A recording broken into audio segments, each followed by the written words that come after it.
ஜெபம் பண்ணுறீங்க பாருங்க, ஆண்டவரே பிரைஸ் தி லார்ட்.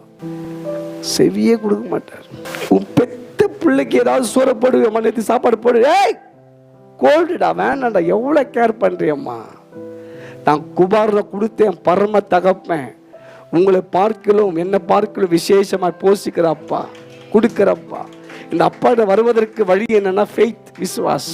அவன் என்ன அழுகுறான், அவிசுவாசம் நீங்க மடி, அதுக்கு தான் அழுகணும். உடனே பாருங்க, ஏசு அந்த பையன்கிட்ட போறாரு பாருங்க, உன் பிள்ளைங்களை கத்தர் ஆரோக்கியம் ஆக்கணும் விடுவிக்கிறேன்னு சொன்னா பேரண்ட்ஸ் உடைய அவிசுவாசம் நீங்கணும், அதுக்கு தான் அழுகணும். பையன் பண்றதை தயவுசெய்து பேரண்ட்ஸ் சொல்லாதீங்கன்றத, பிசாசு அது. பையன் சரியில்லை, படிக்க மாட்டான், அதே ஒரு பேய். ஃபஸ்ட்டு பேயை உன்னிட்டு துரத்தணும். முதல் பேயை உங்ககிட்ட தாங்குது, அவங்ககிட்ட இல்லை. செல்லுபோன் நோண்டினேங்கிறான் பாஸ்டர், நீ நோண்டாத. உங்கள் பிள்ளைங்க நல்லா இருக்கணும், ஆரோக்கியமாக இருப்பதற்கு அவிசுவாசம் இருக்கக்கூடாது. அந்த அவிசுவாசம் தான் பிள்ளைங்க பண்ணுற பிரச்சனையே சொல்லின்னு இருக்குது. சரியில்லை பாஸ்டர், சரியாக படிக்க மாட்டான், அடங்க மாட்டான். நீங்கள் அடங்குமா, நாக்கு அடங்குமா, எல்லாம் சரியா.